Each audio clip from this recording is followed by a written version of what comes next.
Oui, hier, tu aurais pu venir avec ton pas changer. Ça, voilà. Oui, mais bien sûr. Alors, Irina, Tatiana, que j'ai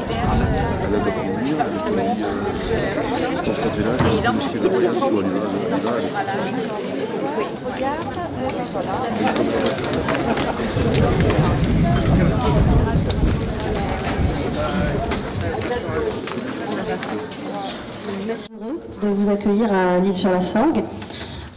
Cette rencontre a été possible grâce à plusieurs personnes que je vais remercier. Tout d'abord Fanny Pomarel, qui est la directrice de la Marelle. La Marelle, c'est un lieu de résidence d'écrivains à Marseille, où vous allez être en résidence pendant 2 mois, les 2 prochains mois. Je remercie aussi Libraire du Sud et Laure Paoli qui est là ce soir et qui Libraire du Sud, c'est une association qui fédère tous les libraires de la région PACA et qui un jour m'a appelé en me disant est-ce que ça te dirait de recevoir Andrei Kourkov. Je lui ai dit bah non, pas du tout. Donc évidemment on a dit un grand oui, donc merci Laure, merci d'avoir pensé à nous. Je voudrais aussi évidemment remercier la mairie de l'Île-sur-Sorgue qui nous accueille dans ce lieu magnifique qui est le musée Campredon. Et je voudrais enfin remercier l'association du Cercle des lecteurs des Sorgues parce que vous le savez, la librairie est très liée à cette association. Cette association, c'est Gilbert Conil, son président, qui pendant que j'étais en vacances au soleil toute la semaine a bossé avec les bénévoles pour préparer cette rencontre. Donc qu'il en soit remercié et que les bénévoles en soient remerciés. Et vous le savez, avec cette association, avec le fonds de dotation, c'est le projet Lire sur la Sorgue qu'on porte. Et le projet Lire sur la Sorgue, c'est pas que le festival en mai, c'est aussi tout ce qu'on organise toute l'année. Et ce soir, ça en est la preuve. Donc Tomek et moi allons co-animer cette rencontre.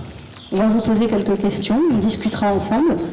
Et je passe la parole à Tomek qui va commencer par présenter le dernier livre dont on va parler ce soir, Les Abeilles Grises, publié chez Liana Lévy et qui est sorti en février, je crois, de cette début février. Bonjour à tous. Je ne sais pas s'il faut vous présenter Andrei Kourkov. Enfin, je pose plutôt la question au public, mais on peut vous présenter très très rapidement. Hein. Vous êtes né en 1961 dans ce qui s'appelait auparavant Leningrad, qui aujourd'hui s'appelle Saint-Pétersbourg, à l'époque en Union soviétique, aujourd'hui en Russie. Vous êtes un écrivain ukrainien de langue russe. Vous vivez à Kiev. Vous avez connu un succès international avec votre roman Le Pingouin, publié en France en l'an 2000. Et depuis, vous décrivez la société post-soviétique ukrainienne avec une certaine forme d'ironie, un brin de surréalisme, un peu de satire, mais aussi beaucoup de lucidité. Et comme le disait Maria, vous avez publié ce roman, Les Abeilles Grises, un peu, en France en tout cas, un peu moins de 3 semaines avant l'invasion de l'Ukraine par la Russie.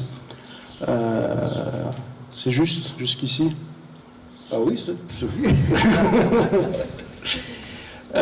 ce roman, Les Abeilles Grises, se déroule dans le Donbass, dans un village qui est situé dans une sorte de no man's land sur la ligne de front entre les forces russes et les forces, à l'époque, pro-russes, séparatistes. Et c'est l'histoire d'un apiculteur qui vit là avec son meilleur ennemi de l'enfance qui est devenu son seul ami, puisqu'ils ne sont plus que 2 à vivre dans ce village coupé du monde, où il n'y a ni électricité, ni réseau téléphonique, enfin très rarement. Et ils sont aux prises donc avec les 2 antagonistes de ce conflit qui à l'époque, puisque vous situez l'action de votre roman vers la fin des années 2010, enfin vers 2018-2019, par là. Pardon? L'action se déroule... oui, c'est 2017. 2017, voilà. Oui. Donc on n'est pas encore dans la guerre actuelle, mais la guerre était très présente à l'époque déjà dans le Donbass. Et donc cet apiculteur qui s'appelle Sergueï va confronter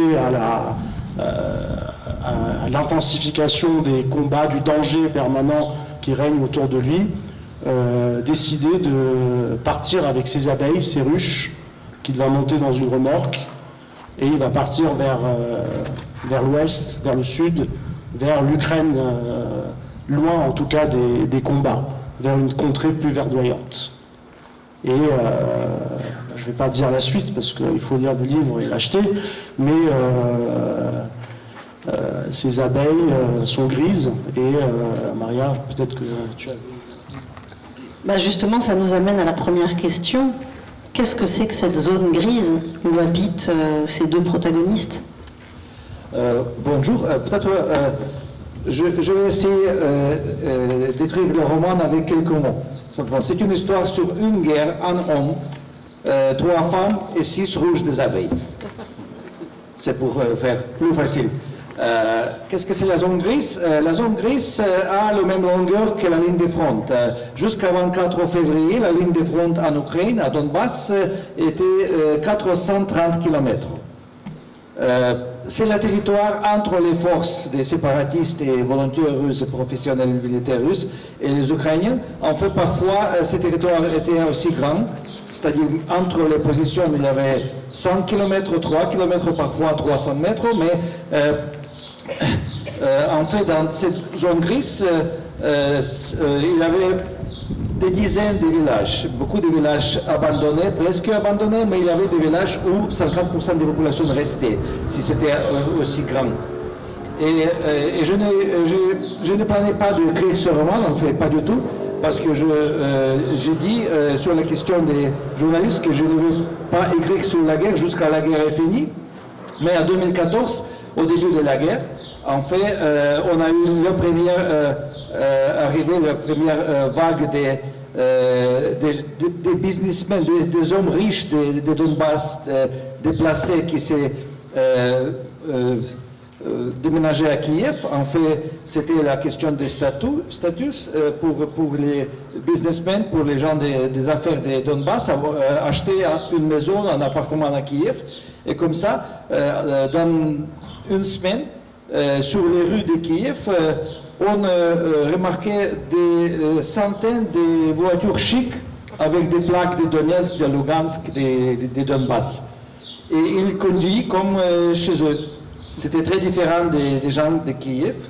Et quelques semaines après, on a remarqué tout de suite aussi des milles et des milles de voitures très pauvres, très moches, très anciennes, aussi avec des plaques de Donbass. C'était vraiment les vrais réfugiés. Et à partir de ce moment, je commençais à rencontrer beaucoup de gens de Donbass chez mes amis. À Kiev, si on a organisé une soirée avec du vin, du fromage, il y avait toujours quelqu'un qui s'est déménagé de Donetsk. Et une fois, j'ai rencontré un jeune homme qui avait un petit magasin à Donetsk, il s'est déménagé à Kiev, il a ouvert un petit café, pas dans le centre, mais il m'a raconté que chaque mois, il va par voiture pratiquement jusqu'à la ligne de front, dans un village où il y a que cette famille restée. Il n'y a pas de magasin, pas de poste, pas de police, et il les ramène des médicaments, parce qu'il n'y a pas d'accès à pharmacie, et il ramène des choses qu'ils ont besoin. Et j'ai compris qu'il parle de la zone grise, et c'était la première fois que j'ai regardé la carte pour comprendre qu'est-ce que c'est la zone grise pendant cette guerre, parce que chaque guerre, en fait, provoque la présence des zones grises. Et c'était le début, en fait. Et je pensais, bien sûr, sur les personnages. D'abord, je pensais du village parce que j'avais besoin d'un petit village avec 2 rues et un impasse. Et tous les villages de Donbass sont grands, parce que c'était la région industrielle avec 8 millions d'habitants. En fait, il faut dire que l'Ukraine a la même taille que la France. C'est un grand pays avec 26 régions très différentes, très différentes en mentalité, mais dans les traditions aussi, par rapport à la langue parlée. Et par exemple, je veux évoquer bien sûr que vous connaissez tous le nom de la ville Mariupol. Mariupol, c'est une ville russophone avec des populations des Grecs ethniques et des Russes et des Ukrainiens. Mais c'était fondu par les Grecs. C'est-à-dire tout le côté des mers d'Azov, c'était des villes des Grecs, des colonies grecques. Et si une ville s'appelle comme Mariupol, Melitopol, dans le fond on a Polis, la ville en grec, c'était des colonies grecques. C'est-à-dire qu'il y a beaucoup de minorités en Ukraine. Et les premières victimes civiles pendant cette guerre, c'était les russophones, tués par les Russes qui étaient envoyés par Poutine pour sauver les russophones des nationalistes ukrainiens, qui n'existent pas ni à Mariupol ni à Kiev. Mais je vais retourner. Comme je ne pouvais pas trouver un petit village, j'ai inventé un petit village avec 2 rues. Mais j'ai placé le village sur la carte dans un coin, un vrai coin, près de Gorlivka, près de Donetsk, pour comprendre le voyage de Sergueï avec ses abeilles dans la seconde partie du roman. Et peut-être je parle trop. Oui, j'ai besoin de questions, bien sûr. Justement, vous parlez des minorités, vous parlez des Ukrainiens russophones qui ont servi de prétexte à la Russie de Vladimir Poutine de mener cette guerre depuis 2014 et d'envahir cette année.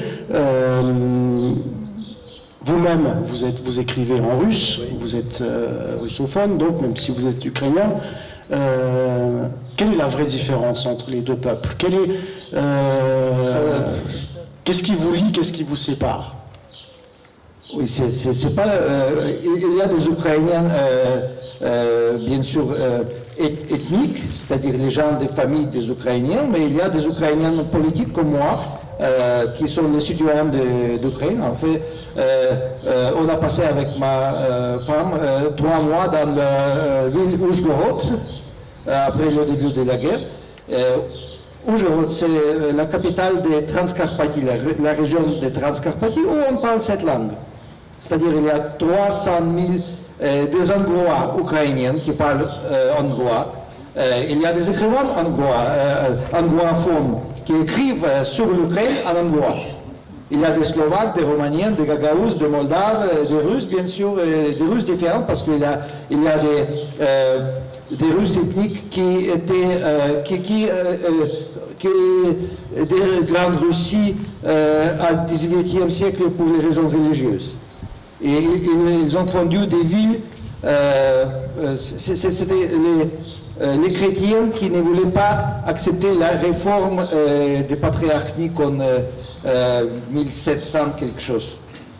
Et comme ça, peut-être on peut les nommer comme la minorité ethnique russe, mais ils ne veulent pas accepter être la minorité russe.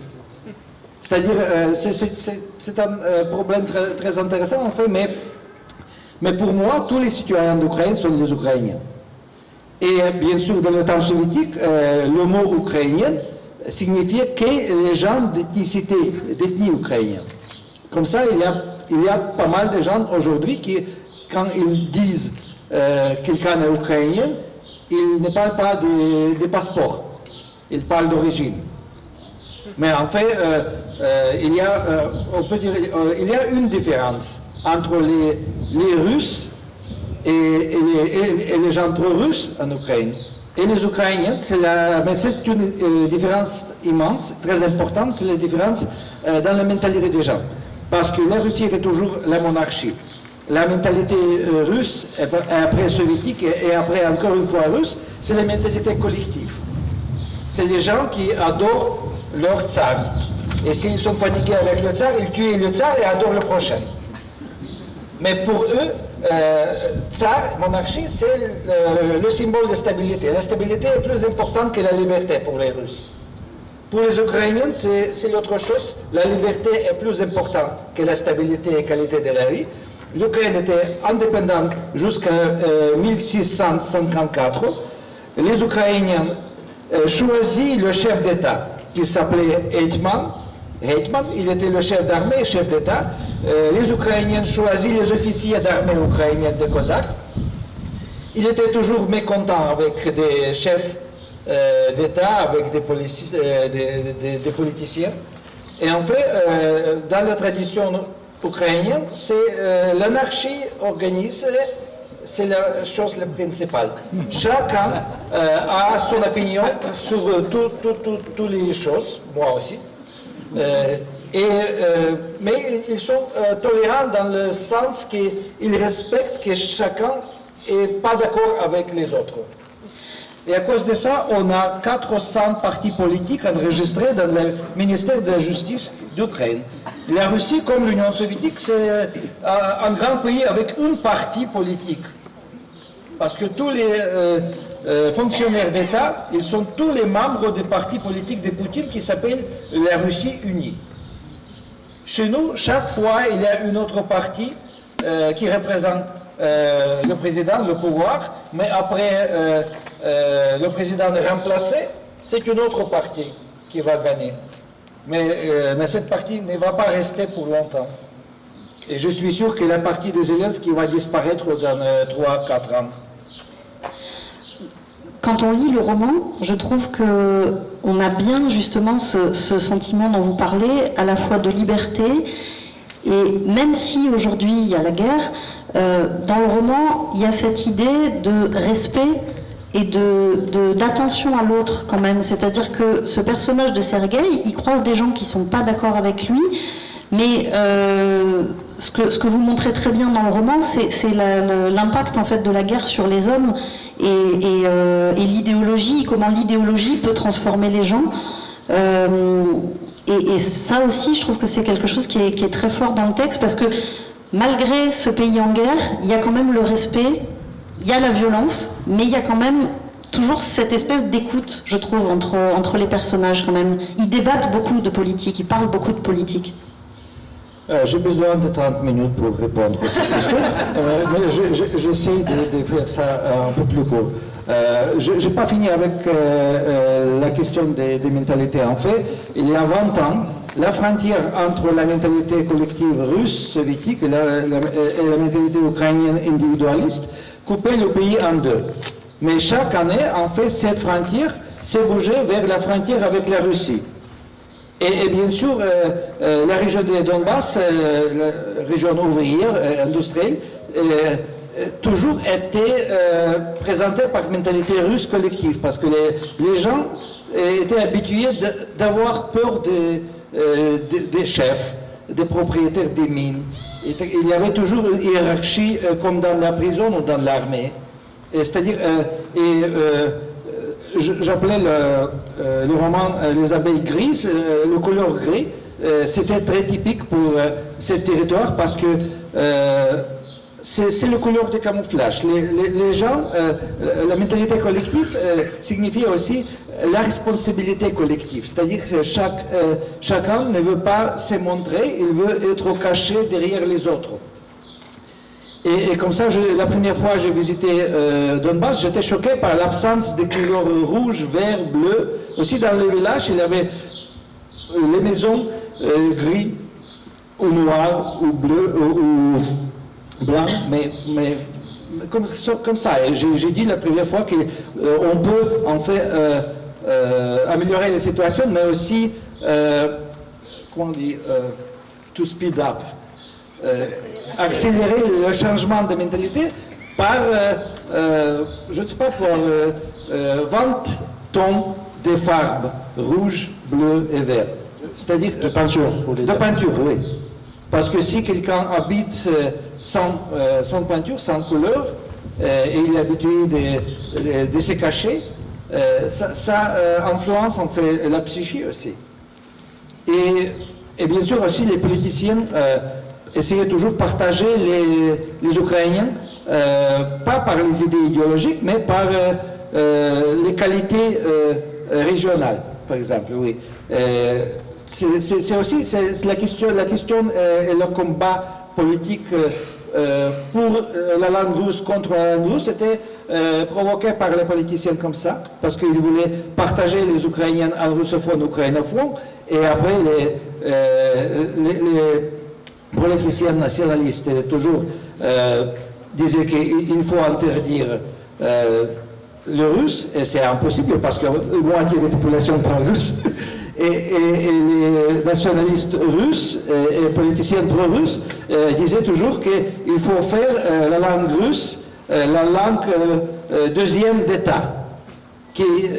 C'était aussi très dangereux et impossible parce que la langue ukrainienne était interdite par les tsars russes 40 fois au XIXe siècle. C'était la langue suppressée, supprimée.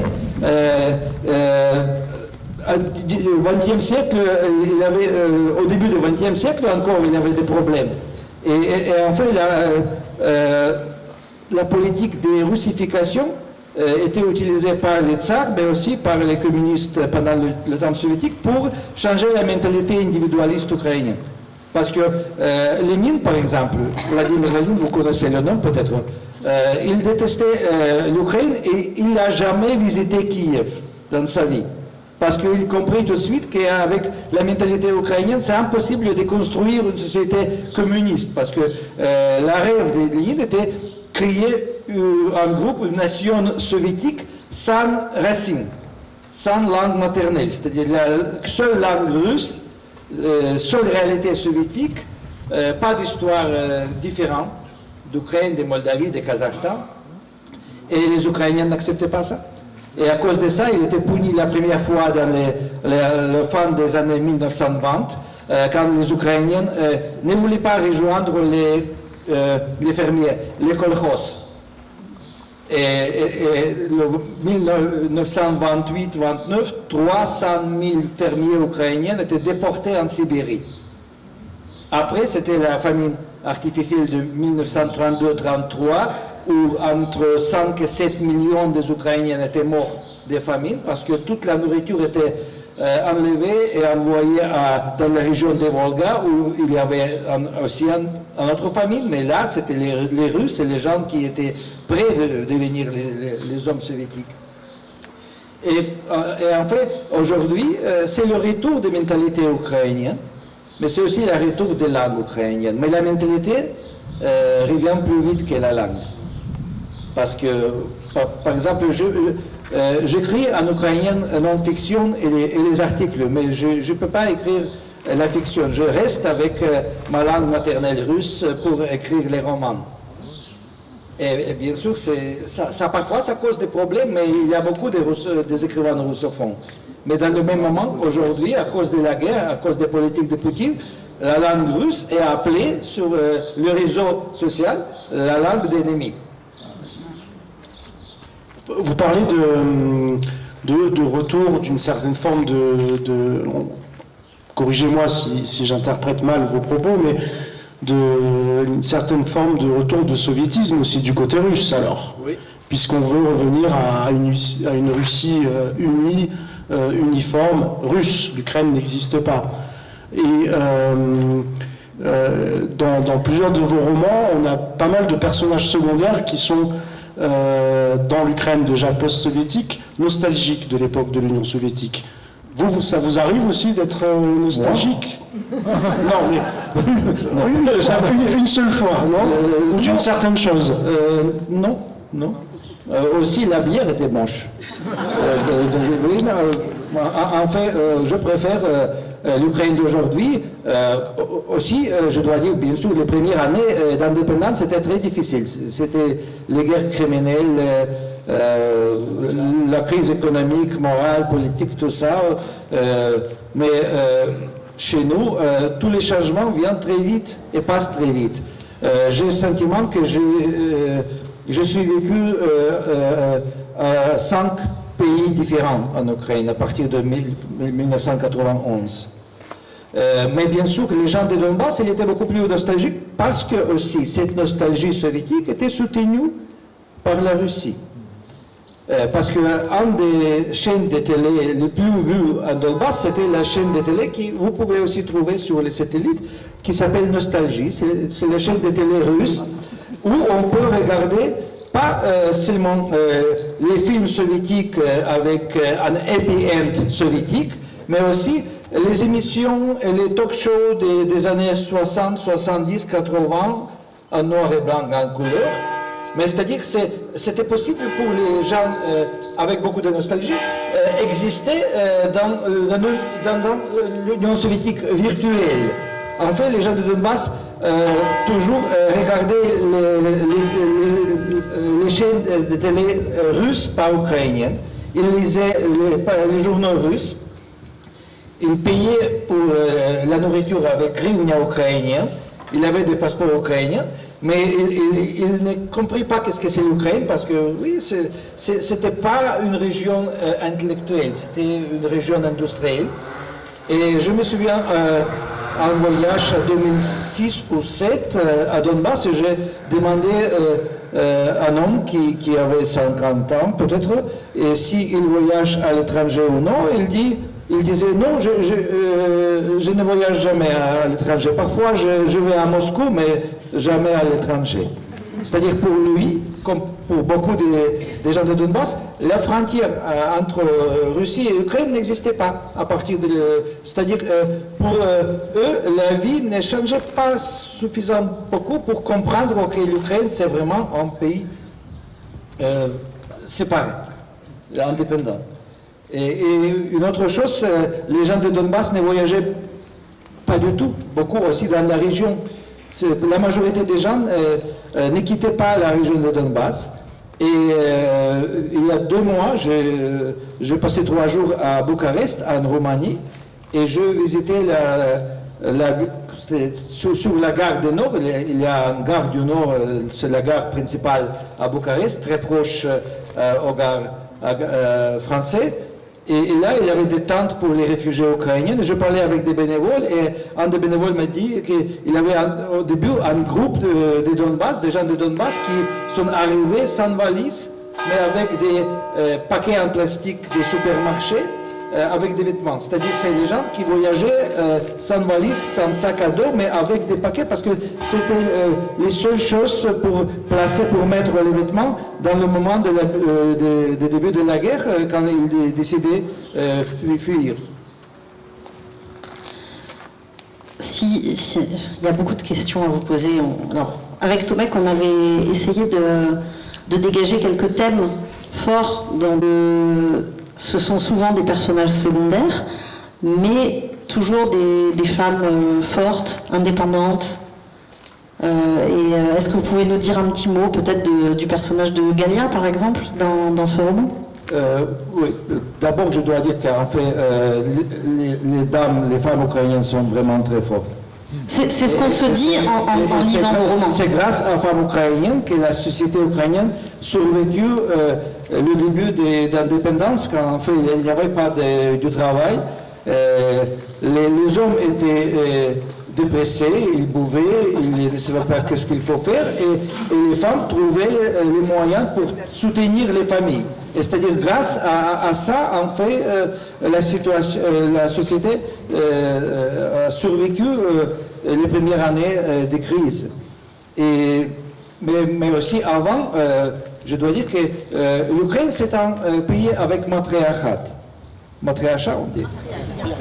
Matriarcat, oui. Mais aussi, les femmes ukrainiennes sont très intelligentes et ils savent comment on peut faire que les hommes pensent qu'ils sont importants. Et ma mère était beaucoup plus forte que mon père et ma grand-mère était beaucoup plus forte que mon grand-père. Et je me souviens très bien qui gérait la vie, en fait, dans notre famille, et comment tout était fait. Et Galia, c'est une femme typique, on peut dire, pas seulement pour le sud d'Ukraine, parce qu'elle habite dans le roman près de Zaporizhia, dans un village, elle travaille dans un magasin, Mais bien sûr, si elle travaille dans un magasin, elle sait comment on peut se comporter avec des gens qui demandent, des hommes qui demandent alcool sans payer.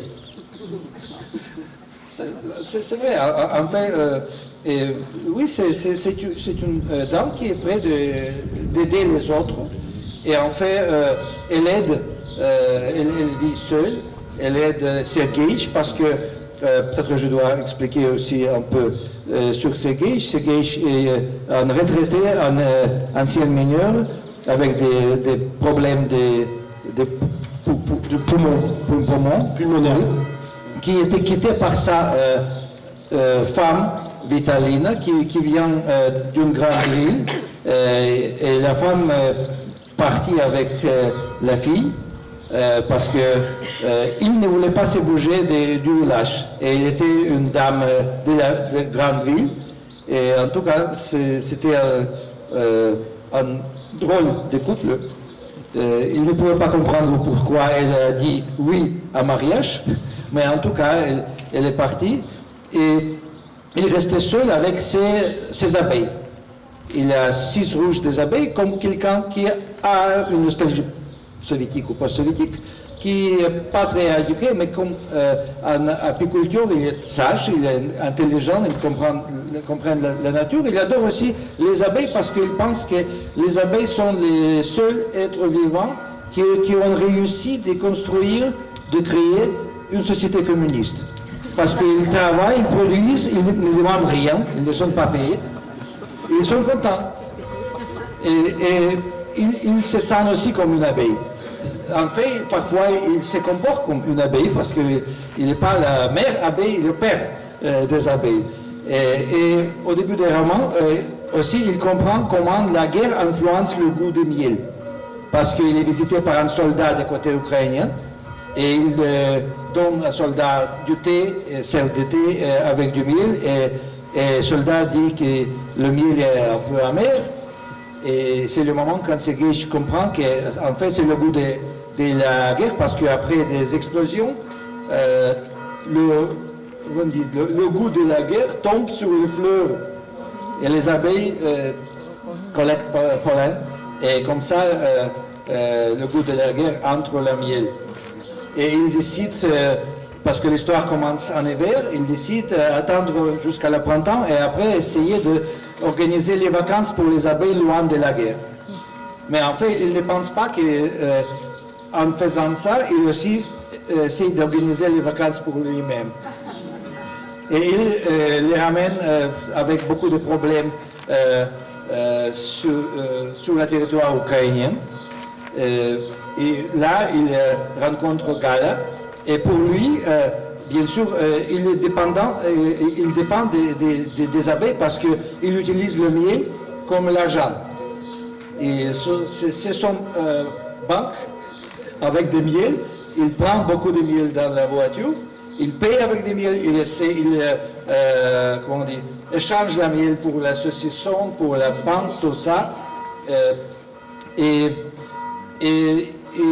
Gala l'aide à vendre la miel aussi, mais comme elle est une vendeuse, et elle fait un peu de marketing, en Ukraine, on croit que le miel est le médicament contre toutes les maladies. Et oui, elle marque son miel comme le meilleur médicament contre l'alcoolisme, pour que les femmes achètent ça pour ces hommes qui boivent trop. Et bien sûr, elle est prête d'accepter lui comme partenaire pour habiter ensemble, mais il est plus attaché aux abeilles, mais aussi à son village, à sa maison, parce que à Donbass, c'était toujours, on peut dire, la région, c'était la religion pour les gens de Donbass. C'était aussi, bien sûr, un peu la question de propagande des oligarques, mais aussi propagande encore soviétique, parce que les mineurs et les régions industrielles étaient privilégiées dans le temps soviétique. Il était dit, les gens, que toute la vie du pays dépend de ces régions. Et bien sûr, à cause de ça, il y avait toujours aussi des nostalgies, un peu d'être fier que tu appartiennes Donbass ou une autre région industrielle. Et justement, à propos des abeilles, c'est pas la première fois que vous utilisez les animaux, les insectes, comme une sorte enfin, comme des témoins de la société ukrainienne. Il y a eu le fameux pingouin, Misha, il y a eu le chat dans Le métier de nuit, maintenant les abeilles. Pourquoi les animaux? Est-ce que c'est...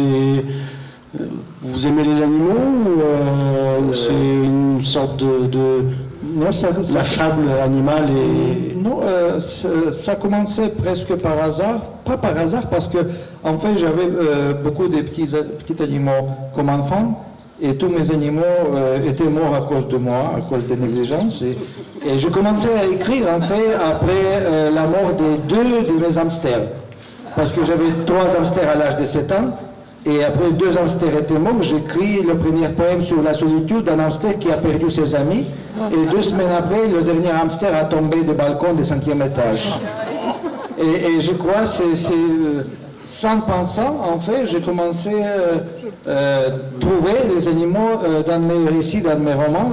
Et j'ai dit, oui, d'accord, bienvenue, restez dans le roman.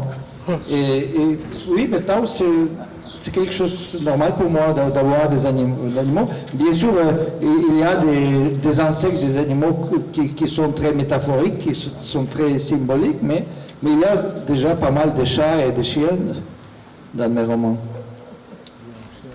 Et vous avez parlé aussi en Ukraine, on adore le miel parce que le miel soigne tout. Mais on retrouve aussi dans vos romans, par exemple, à un moment, les gens riches, les oligarques, viennent dormir sur les ruches. Dans votre roman Le dernier amour du président, il y a aussi cette obsession chez les gens riches, chez les oligarques, chez la mafia, chez les gens au pouvoir, de rallonger la vie, d'aspirer vers la vie éternelle. Est-ce que c'est quelque chose de particulier à l'Ukraine, à la Russie Oui, peut-être c'est une chose pareille qui se passe aussi en Russie, en Biélorussie, en Ukraine. Mais la mode à dormir sur les ruches, je crois, vient du sud et de l'est d'Ukraine parce que l'apiculture était beaucoup plus développée à Donbass, en fait, que dans les autres régions.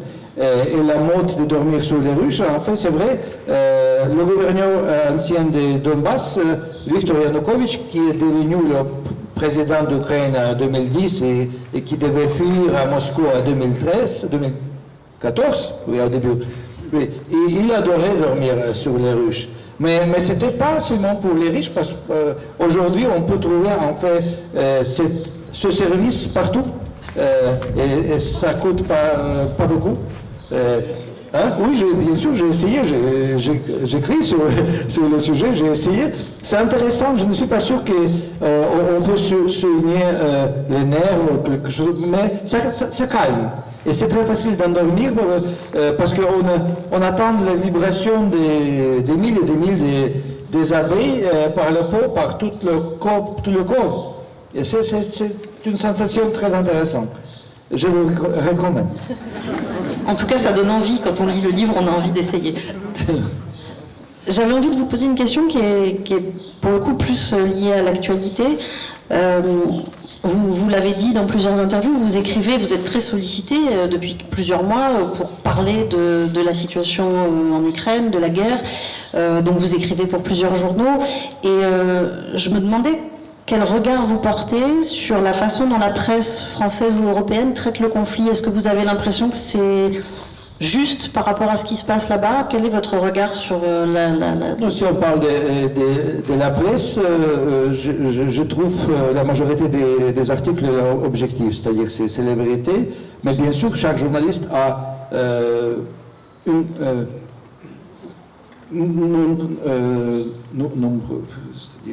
il y a 500 mots pour dire une histoire qui a besoin de 2000 mots. C'est-à-dire c'est toujours très condensé, c'est toujours riche. Mais je veux dire que la télé, par exemple, c'est une autre histoire. sur la chaîne Arte, il y a parfois des reportages de la guerre en Ukraine, mais aussi avec des reportages de Russie.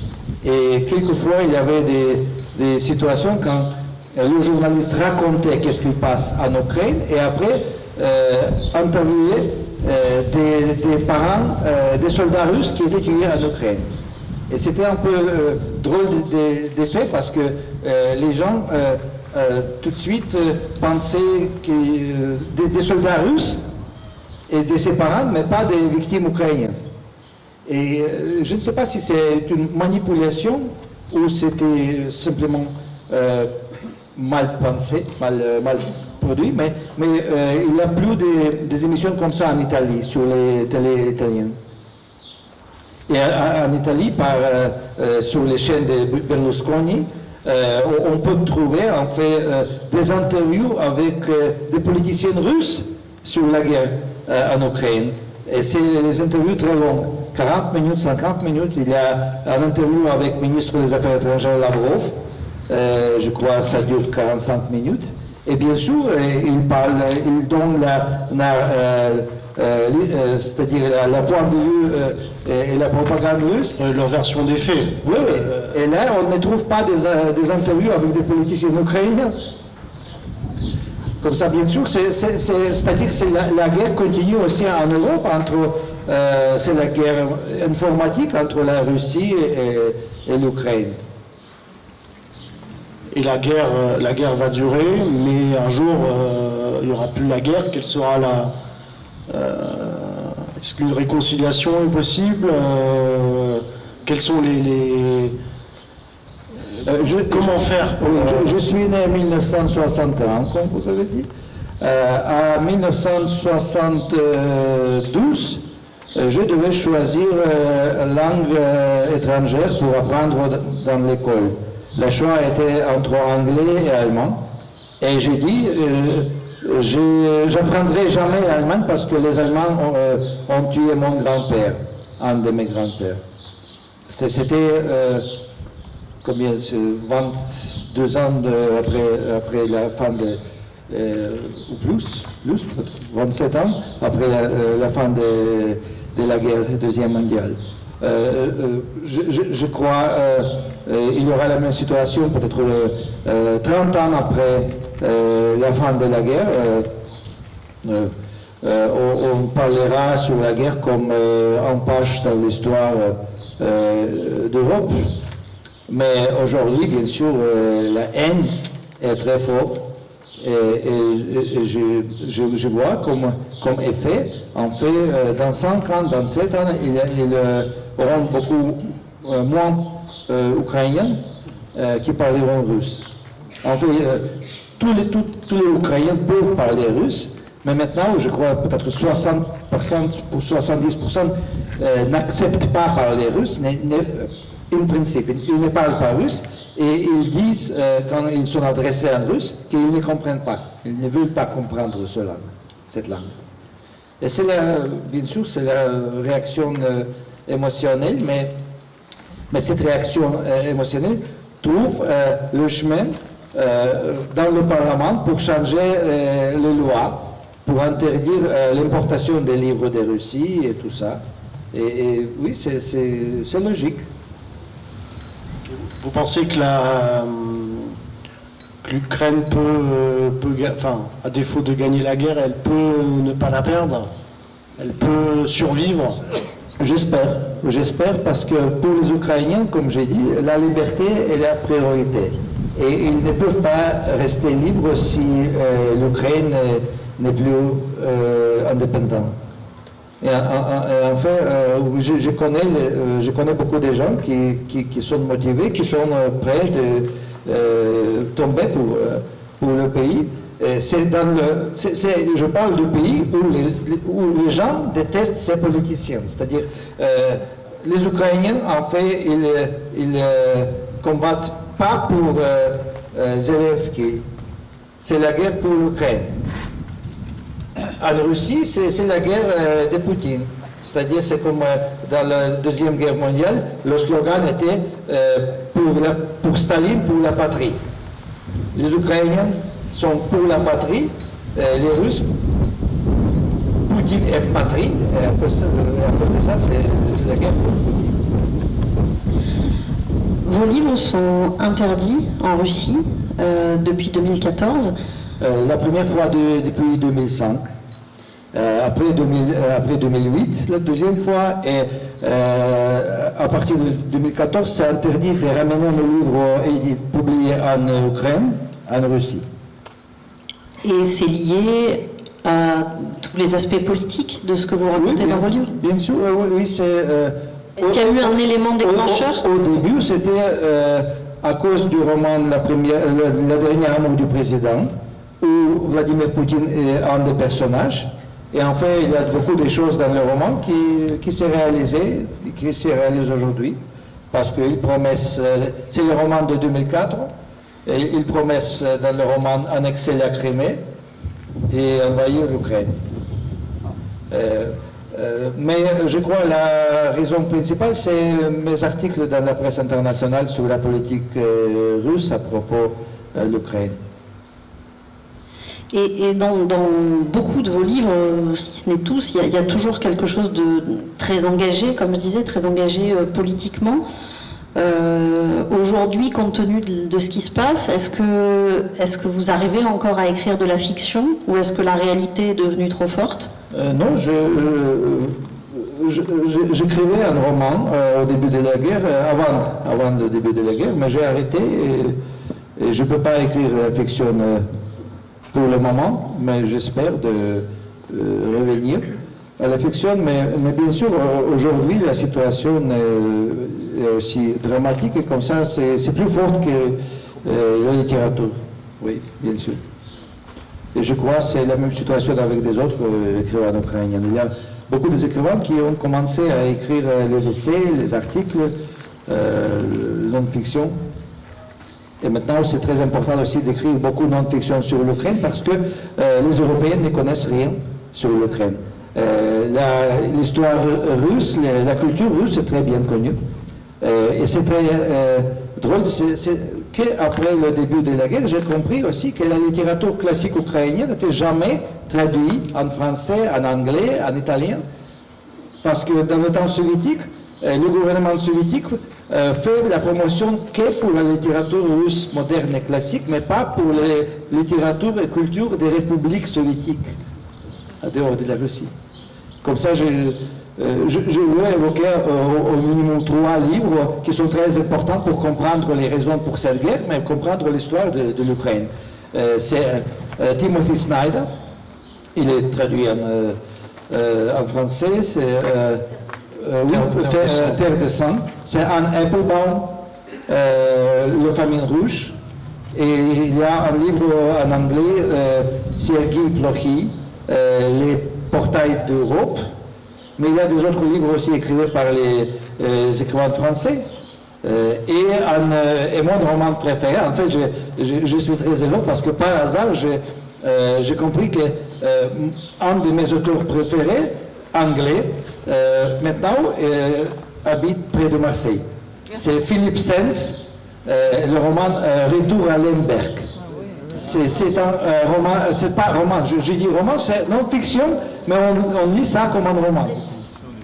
C'est incroyable, c'est un livre incroyable. Sur l'Europe, mais aussi sur l'Ukraine. Avant la guerre deuxième mondiale, et pendant et après. Je pense que vous avez sûrement des questions, donc on va vous passer la parole. Je ne sais pas s'il y a un micro sans fil ou pas. Il est là, ben voilà. Donc vous faites signe à Julie, vous levez la main et on vous passe la parole.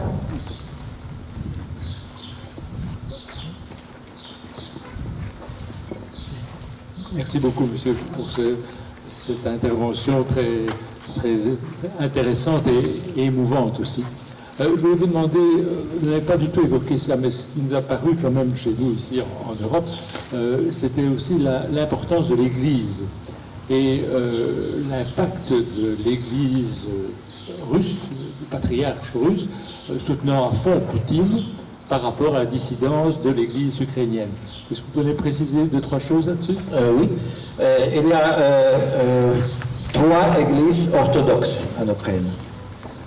Mais au début, dans le temps soviétique, il y avait 2 églises et une église principale s'appelait l'église orthodoxe ukrainienne des patriarcats de Moscou. C'était bien sûr contrôlé de Moscou et cette église reste jusqu'à aujourd'hui très importante en Ukraine. Aujourd'hui, c'est plus que 12 000 paroisses de cette église dans toutes les régions. Et cette église était utilisée par Moscou comme un instrument politique parce que les prêtres disaient toujours aux gens pour qui il faut voter pendant les élections parlementaires, présidentielles, tout ça. Et en fait, c'est la dernière fois, l'Église était engagée dans les élections présidentielles, c'était quand Viktor Yanukovych a gagné. Parce qu'il était soutenu par la Russie, et quand il est devenu le président, il a presque vendu l'Ukraine à Poutine pour 15 billions de dollars. C'est une autre histoire, mais aujourd'hui, il y a une église autonome ukrainienne qui appartient au patriarcat de Constantinople. C'est une église orthodoxe internationale. Et je parlais des Russes ethniques qui sont fuis de Catherine. Cette église aussi existe, c'est une église qui s'appelle orthodoxe ancienne, avant les réformes. Mais une petite église qui était interdite pendant le temps soviétique reste très importante aujourd'hui, c'est l'église grecque catholique. L'église grecque catholique, c'est l'église qui est contrôlée par le Rome, mais les prêtres peuvent se marier. Et cette église existait pendant le temps soviétique clandestin. Au début, après la guerre après 1945, 5 000 prêtres d'église grecque catholique étaient emprisonnés par Staline et envoyés à Goulag, et beaucoup de ces gens étaient morts, mais l'église restait toujours vivante. Et aujourd'hui, c'est une petite église qui a beaucoup d'influence, plutôt dans l'ouest du pays. Et bien sûr, l'église catholique romaine est très importante aussi dans l'ouest du pays, mais pas beaucoup dans l'est ou le sud. Une autre question? Une chose que j'ai découvert plus ou moins, c'est la qualité de l'enseignement supérieur en Ukraine. On ne se rend pas compte de la quantité d'ingénieurs formés. Est-ce que c'est quelque chose qui est hérité du système soviétique ou qui a été créé de toutes pièces par le gouvernement ukrainien? Oh, je ne sais pas à propos de l'éducation des ingénieurs, mais il y a quelques universités polytechniques très connues qui sont dans la liste des meilleures universités du monde. C'est l'université polytechnique de Kiev, de Dnipro et de Kharkiv. Mais comme je suis quelqu'un qui n'est pas très talentueux dans les choses mécaniques, je ne peux pas faire plus de commentaires. Mais bien sûr, je trouve l'éducation dans le temps soviétique était pas mal, plutôt dans les universités comme ça. Je sais que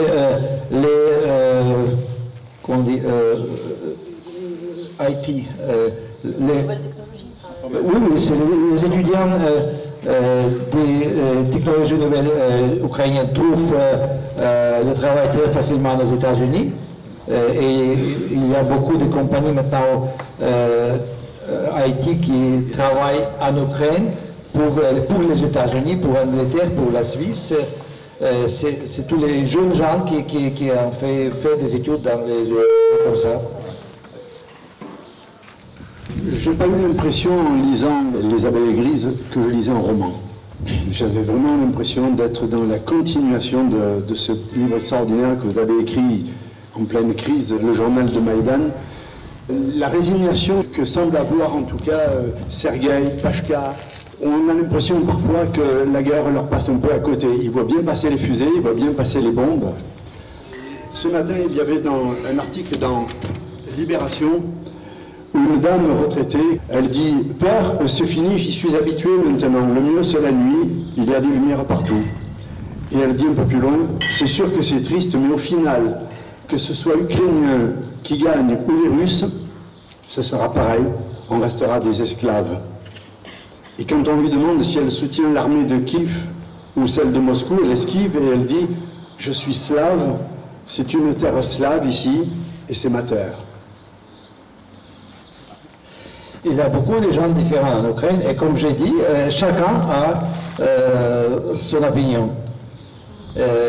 Après 2014, après le début de la guerre à Donbass, il y avait beaucoup de gens qui ignoraient la guerre, qui habitaient loin de la guerre, parce que, par exemple, la distance entre Donetsk et Kiev, c'est 800 km.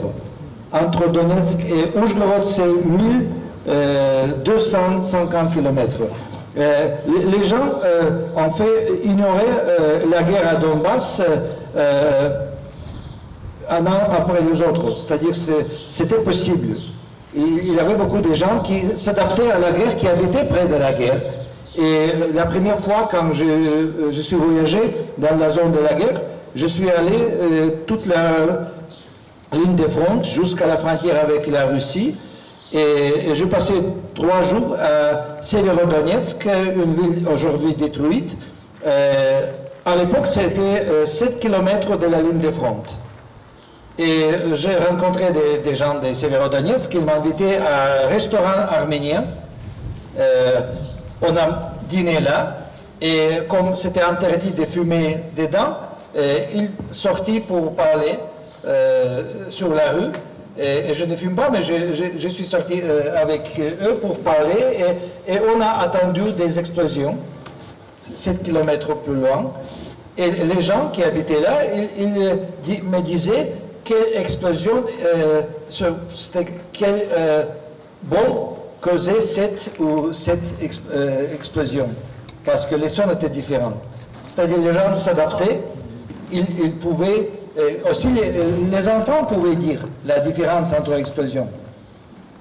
Accepte l'annexion de la Crimée, annexion de l'occupation de la Donbass, il provoque la Russie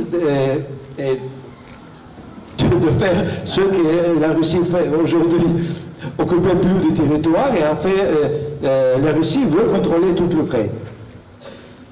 Avec Kiev. Au début de la guerre, les Russes ont essayé d'occuper Kiev, et c'est pour être la fin d'indépendance d'Ukraine. C'est la question autour de l'indépendance d'Ukraine, si l'Ukraine va exister comme un État indépendant ou non. Je vous propose qu'on poursuive les échanges autour d'un apéritif qui a été brillamment préparé par nos bénévoles de l'association. Un grand merci Andreï Kourkov pour votre présence. Et donc la séance de dédicace va se faire là-bas pour ceux qui le souhaitent. Merci.